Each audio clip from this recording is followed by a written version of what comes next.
My name is Nelda Mitchell. I have two books here. The title is Have I Told Y'all This? Volume 1 and Volume 2. They're just short stories of different things that happened in my life, my husband's life, and our family, different things around. And I hope that you enjoy them. And I'm going to read you a story today about Dennis and the shaving cream, or we could call it Dennis's epitome of waste. Now there's a picture of Dennis shaving in our bathroom mirror, and there's a picture of his shaving cream. See, it's on a yarn coaster right beside the sink on the left side. And that's what we're going to read about now. And I hope you enjoyed this one. On Monday, December the 7th, 1998, at 6:30 a.m., I was in the bathroom that is shared by my husband, Dennis Mitchell, and me. I'm Nelda. I was standing by the sink. I was thinking only of washing my face and brushing my teeth. No thoughts were bouncing around in my head that today was a good day to find a gnat that would aggravate the stew out of Dennis. Honest to goodness, that is the truth. I did notice that Dennis's can of shaving cream was sitting on its crocheted coaster right beside the sink. I pushed the shaving cream and the coaster 18 inches to the back left corner of the cabinet top, where he had, with extreme eloquence, requested that they remained right there when not in use. In fact, he had etched this request in concrete as a permanent reminder, lest I forget. These instructions had been profoundly stated by Dennis about 20 years prior to December the 7th, 1998.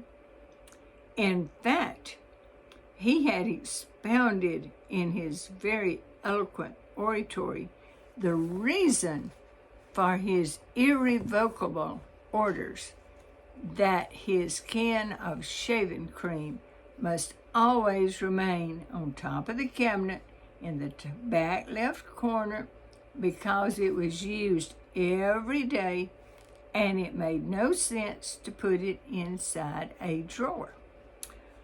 Well, he had stated that he wanted a clear understanding between us that under no circumstances was it to be moved from the designated place of visibility and accessibility, and it should not be buried amongst the collectibles in his drawer. As I had listened attentively for the duration of his bombastic speech, I thought, well, blow me down. Where did this come from? Here I have been for years trying to be such a good wife, when daily, without complaining, I raked everything he had left out on top of the cabinet into his drawer, which he always left open every day. I really wanted a rebuttal now, but I knew if the drain stopped up, Dennis was the one that I needed to unclog it, and he was the one to do numerous other chores he was handed to do. He would always fuss and cuss, but he would do or get someone else to do lots of maintenance tasks for me that I could not do myself. And after all, he made the main living, so the least I could do was bite my tongue for the sake of peace and to do this simple request, if that's all it took to make him happy. Well, his complaint had been lengthy enough to have elected a president. Did I not realize how much he was inconvenienced every day when he had to shave every day? It seemed that he was headed for a filibuster, for on he went. Did I not realize how much energy he expended on opening that drawer, retrieving his shaving cream every day? Just think. He had to reach down, pull the drawer open, stir amongst his collectibles, and get his shaving cream out. Now notice that he did not mention using any energy to put the can back in the drawer and closing it. But he demanded, leave it out on top of the cabinet in the back left corner. And I said, well, have you ever thought about that there's a reason for me doing that other than aggravating you? Just look, the can leaves rusty rings on this ceramic tile cabinet that are difficult to clean off. Well, we were two reasonably intelligent adults. So we solved that conflict by putting the yarn coaster under the can and letting it sit on top of the cabinet in the back left corner. The yarn coaster would absorb any moisture and would prevent the rust stains. Without fail, the can of shaving cream was placed on its crochet coaster in the back left corner of our bathroom cabinet top every day. Now, Monday, December the 7th, 1998 at 6:30 a.m., here I stood by the bathroom sink unconscious of the automatic movement on my left hand, which was trained by years of habit. When Dennis entered the room, he said, "Don't move that."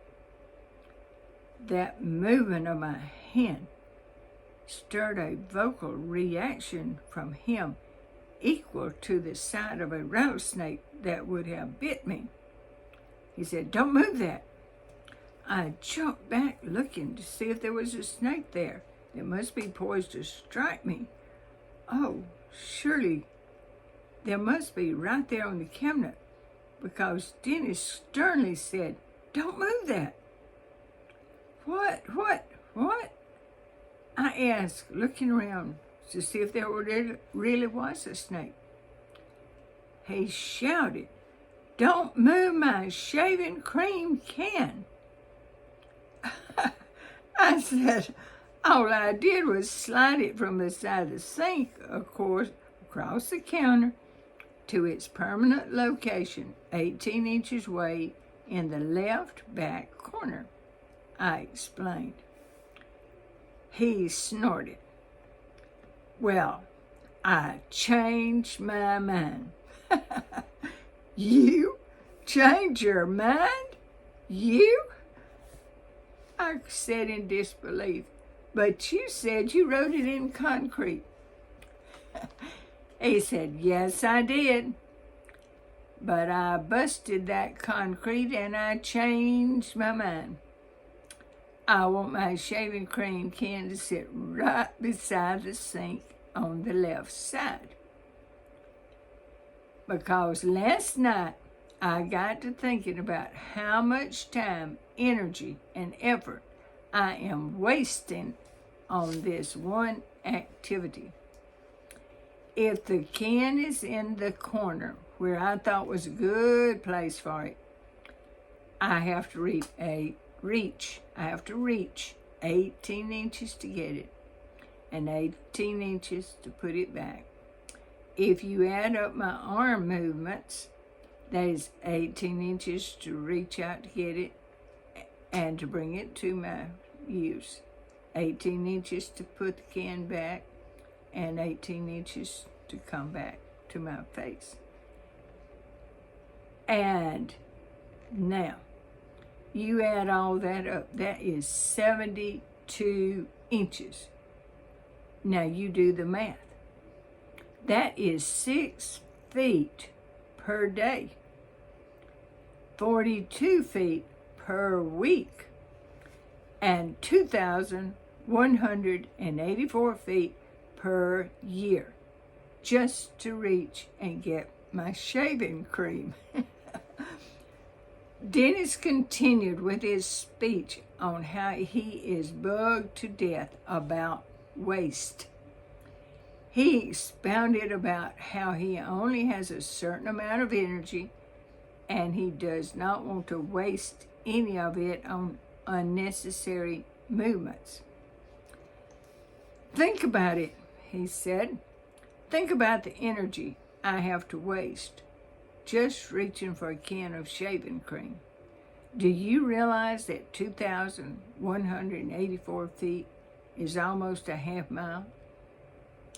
Well, I had not said a word, but to make sure that he had the last word when he went out the back door to go mix some more concrete, he turned and said, You try reaching a half mile. Oh my goodness, he was something else. I hope you enjoyed that and you'll order you some books from Amazon. Mr. Amazon, if you'll check him out, tell him you want volume 1 and volume 2. They don't cost much. And they make wonderful gifts to give somebody. You have to get both of them to get all the stories. And Mr. Amazon will send them right to your door. And then, when you get back to your phone, you Google up YouTube, or you don't have to Google YouTube. You just punch in YouTube. And our grandson has a post on there. It's called Big South Ranching. Now, his name is Weston Mitchell, and he has a small cattle farm, and he films activities about his cattle doings. Big South Ranching, and you check him out and see what he is.